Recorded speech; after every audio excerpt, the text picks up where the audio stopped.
कि जो भी सीबीएसई के टॉपर्स होते हैं उनकी आंसर शीट कैसी होती है, सो दैट आपको भी आइडिया लग जाए कि क्लास 12 की बिजनेस स्टडीज में हमें किस तरीके से परफॉर्म करना है। राइट, ये पेपर 2017 का है और जो कि बिजनेस स्टडीज का पेपर है और इंग्लिश मीडियम में बच्चे ने इसे दिया है। तो एक बार जरा आप इसके आंसर शीट को देखो, सो दैट आप आइडिया लगा सको कि यार मुझे भी किस तरीके से एग्जामिनेशन में परफॉर्म करना है। तो अगर मैं इसकी राइटिंग को देखूं तो क्लास बहुत बहुत अच्छी राइटिंग भी नहीं है, बहुत खराब राइटिंग भी नहीं है, बट हाँ बहुत ही प्यारी सी डिसेंट सी राइटिंग है और आप ऐसी राइटिंग लिख सकते हो। ऐसा इसलिए मैं कह रहा हूँ क्लास, कई सारे बच्चे सोचते हैं कि बहुत सुंदर सुंदर सुंदर लिखना पड़ता है, नंबर कट जाते हैं राइटिंग में। नहीं बेटा, नॉर्मल राइटिंग भी आपको 40 आउट ऑफ 40 आप स्कोर कर सकते हो। लाइक देखो इसने, और एक चीज मैं हमेशा कहता हूँ क्लास कि आप लाइन बाय लाइन क्वेश्चन को अटेम्प्ट करो।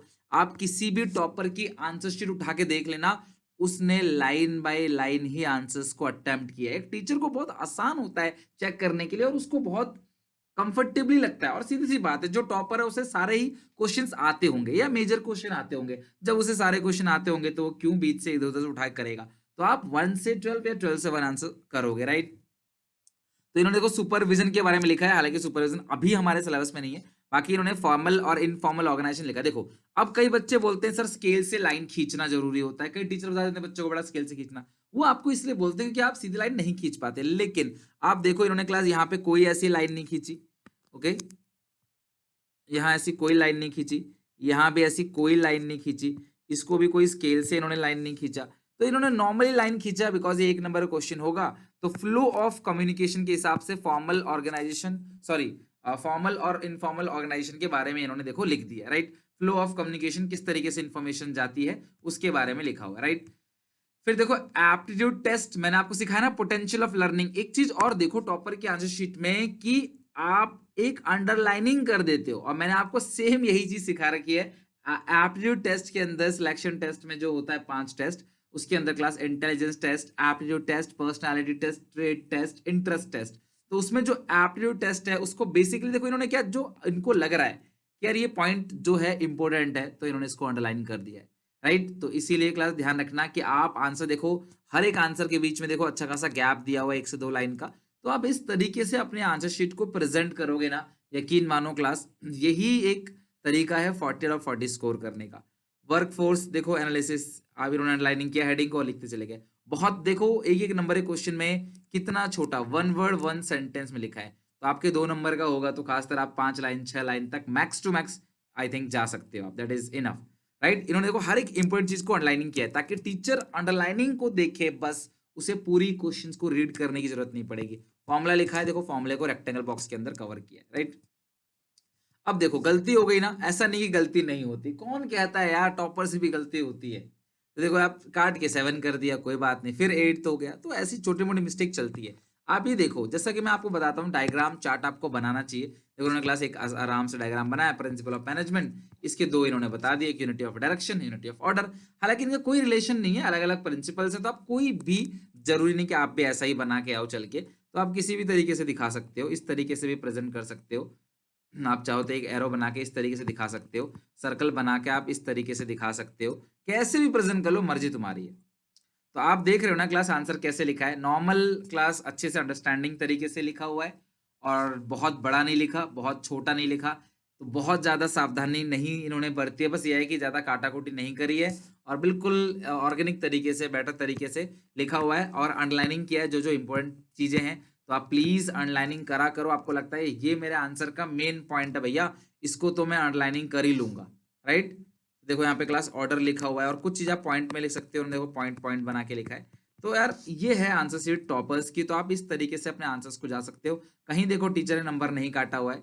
देखो यहाँ पे फीचर्स ऑफ प्लानिंग, तो इन्होंने देखो सेम प्रोसेस अपनाया है, सेम डायग्राम अपना के इन्होंने प्लानिंग के बारे में लिखा। तो मैंने आपसे कहा भी चार्ट वगैरह आप यूज करोगे। प्लानिंग इज क्लास फ्यूचरिस्टिक, इन्होंने देखो बिल्कुल परफेक्ट लिखा हुआ है।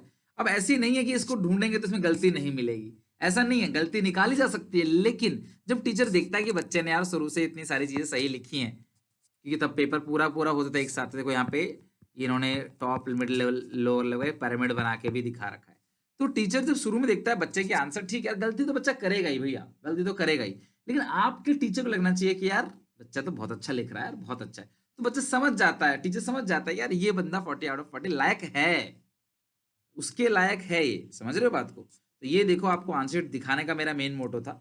देखो ये देखो सिमेंटिक बैरियर, ये बैरियर हुआ करते थे क्लास, अभी सिलेबस में नहीं है। तो ये देखो इस तरीके से, देखो इन्होंने टेक्निकल जार्गन को एक्सप्लेन किया है। We have to reach 6 sigma level. अब 6 सिग्मा लेवल देखो आपको पता नहीं होगा, है ना? टेक्निकल जार्गन आप बोलोगे सर 6 सिग्मा लेवल था, आपने भी नहीं पढ़ाया। बेटा इसलिए मैंने नहीं पढ़ाया क्योंकि आपके सिलेबस का पार्ट नहीं है। बेसिकली क्लास वर्कर नहीं समझ पा रहा। ये कह रहा है कि हमें 6 सिग्मा लेवल तक पहुंचना है, हमें लाखों में एक मिस्टेक करनी है, लाखों करोड़ों ट्रांजेक्शन होगी ना तो उसमें जाके एक गलती होगी। 6 सिग्मा की जब भी बात करते हैं तो हमारे दिमाग में मोटरोला का एग्जाम्पल आता है, हमारे दिमाग में आता है अपना मुंबई डब्बा वाला, उसका एग्जाम्पल आता है। 6 सिग्मा का टैग मिला हुआ उनको, यानी क्लास कितने सारे डिलीवर करते हैं जाके, वो जब टिफिन डिलीवर करते हैं तो एक कोई ऐसा हो जाता है लाखों करोड़ों में कि भाई वहां पे एक मिस्टेक हो जाए, राइट? आपको 6 सिग्मा सिलेबस का पार्ट नहीं है तो आपको जाना नहीं है। टेक्निकल जार्गन को देखो यहाँ पे दो बंदों के बीच में कम्युनिकेशन करके एक्सप्लेन किया है। ओके, अब इसमें कलाकारी मत करने लग जाना कि आप बाल बाल बनाने लगो, ड्राइंग व्राइंग करने लगो, नहीं, सिंपल तरीके से दो इंसान को ऐसे दिखाना है, ये हो गया कम्युनिकेशन खत्म, दैट्स इट, खत्म। अब ये नहीं सर कान नहीं बनाया, नाक नहीं बनाया, अरे कोई जरूरत नहीं है, बस आपको समझाना है।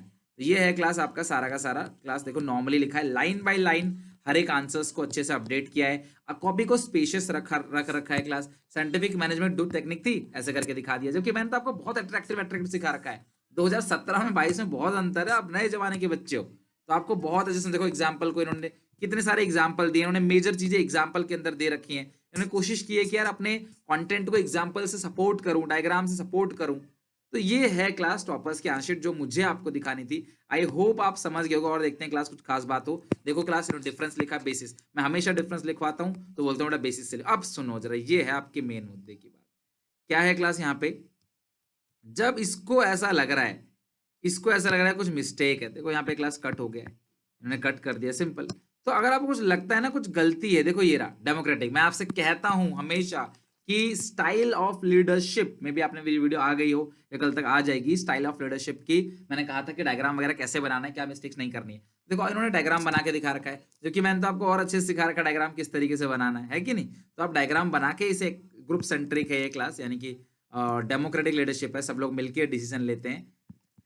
देखो अब ये चीजें पेपर के एंड में उन्होंने पीटीओ लिखा है, प्लीज टर्न ओवर। ये तो बचपन से आपको सिखाया जाता है यार, पेपर खत्म होता है, कोई आंसर आपका आधा अधूरा रह गया तो आप पीटीओ लिख दिया करो कि आप हाँ भैया कि यार अगले पेज पे देख लो, ये आधा अधूरा है, अगले पेज पे थोड़ा और है, राइट? तो इस तरीके से हर आंसर के नीचे, हर पेज के नीचे पीटीओ लिख रखा है। बट वो कोई इतनी बड़ी बात नहीं है क्लास, उसके पीछे टेंशन मत लेना। देखो इन्होंने इसी तरीका अपनाया है, एक पॉइंट लिखा है, उसको आप भी अपना सकते हो, बहुत अच्छा है। इसे सर्कल कर सकते हो, इसको रेक्टेंगल बना सकते हो, क्यूब बना सकते हो, पॉइंट को ऐसे बीचों बीच दे सकते हो। जब आप एक डायग्राम बनाते हो ना, पेज भी आपका काफी भर जाता है, वो पॉइंट्स आप लिख देते हो, आप उसे एक्सप्लेन कर देते हो, दैट्स इट।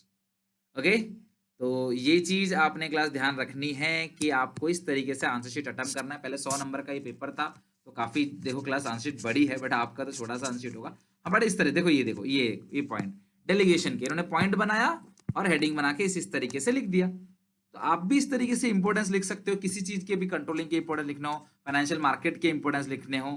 और देखो बिजनेस साइकिल को कैसे सिंपल भाषा में एक्सप्लेन कर दिया गया है, सिंपल भाषा में। आप ऐसे नहीं करना चाहते, आप एक और तरीका अपना लो, आप लिख दो बिजनेस साइकिल। बिजनेस साइकिल इस तरीके से बना के, इस तरीके से बना के फिर आपको एक्सप्लेन कर दो। आप स्केल से बनाओगे तो और बेटर बनेगा, है कि नहीं? तो आप अपने हिसाब से चीजों को अरेंज कर सकते हो। टीचर को एक्सप्लेनेशन, देखो टीचर को बस आपकी कॉपी देखनी कि आप बच्चे ने सही लिखा है या नहीं लिखा है। कुछ चीजों इसमें मिस्टेक कुछ नहीं की, एक दो मिस्टेक की है तो बस ऐसे कट कर दिया। आप चाहो तो सीधी लाइन खींच दो, कई बार बच्चे ऐसे कर देते हैं, ऐसे कॉपी बिल्कुल खराब मत करना। तो इस तरीके से क्लास टॉपर्स की शीट थी। मैं आपको और एक शीट दिखा देता हूँ जो मेरे साथ है, यहाँ पे थोड़ा सा एडजस्ट कर लेना क्लास, इतना मुझे टेक्निकल नॉलेज नहीं है। तो इस तरीके से क्लास ये आ रही है शीट। तो अगर आप देखो, इस बच्चे देखो कितना प्यारा प्यारा लिखा है, मुझे मतलब अच्छी लगी राइटिंग इसकी। लेकिन देखो लाइन बाय लाइन लिखा है यहाँ भी, अगर आप देखोगे ना, यहाँ पे इन्होंने देखो पीछे से लिखा है, मे बी क्लास की कॉपी पीछे से ही अरेंज हो, तो देखो इन्होंने बिल्कुल उल्टे ऑर्डर में लिखा है, या तो सीधे या उल्टे ऑर्डर में लिखोगे। ओके, अब देखो इन्होंने किस तरीके से बना रखा है। तो ये बता रखा है क्लास की initiative among subordinates, better control, quick decision making, ये पॉइंट्स बना रखे हैं। तो आप देखो डायग्राम चार्ट बनाते, देखो इस बच्चे ने बना रखा है, ये रहा मैनेजर, ये मैनेजर है, ये वर्कर से कुछ कह रहा है, देखो ये मैनेजर है, ये वर्कर से कुछ कह रहा है। तो मेरा कॉपी दिखाने का सिर्फ ये मतलब था आपको कि यार आप देखो कि यार चीजें सिंपल हैं, हो सकती है और लोगों ने कर रखा है, आप भी कर सकते हो। ये उससे कुछ कह रहा है, उससे बेसिकली कम्युनिकेशन के अंदर होता है और ऑर्गेनाइजिंग में होता है, बट अब ज्यादा कुछ है नहीं तो फिर भी, लेकिन जहाँ पे आएगा ना क्लास आप कर सकते हो। सिगरेट देखो फूक रहा है ये। तो इस तरीके से इमेज बना रखी है, तो आप आराम से देखो कितने सारे डायग्राम बना रखे हैं, है ना। कई बार बच्चों को लगता है कि यार बस लिख के आओ, नहीं देखो इन्होंने देखो सेम देखो, जैसा उसने बंदे ने लिखा था उस बंदे ने भी ऐसे ही लिख रखा है। तो यार आप बिल्कुल प्रोडक्ट को बना के आराम से सिंपल सीधी भाषा में लिख सकते हो। ब्रांड नेम के बारे में बताया, नाइकी, एप्पल ब्रांड्स। तो इस तरीके से देखो एप्पल कैसा बनाया हुआ है ना, कट भी सही से नहीं लगाया, किस तरह से एप्पल बना के। बट फिर भी देखो टॉपर है, ये टॉपर की आंसर शीट है ना। तो इसीलिए क्लास में कह रहा हूँ आपको इस तरीके से अपनी आंसर शीट को प्रेजेंट करो। आप कोशिश करो कि आप सारे के सारे क्वेश्चंस को अच्छे से अटेम्प्ट करो, ऑल अटेम्प्ट, और नीट एंड क्लीन राइटिंग में अच्छे से आप प्रेजेंटेशन दो। आप कोशिश करो डायग्राम चार्ट जो है उसका यूज करो। ओपनिंग लाइन आपकी बिल्कुल धांसू होनी चाहिए।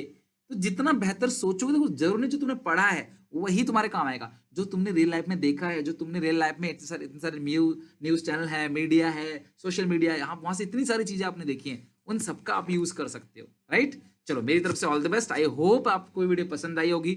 आप प्लीज इस वीडियो को शेयर कर अपने सारे दोस्तों में, और क्लास में विश करता हूँ क्लास आप सबके 40 आए।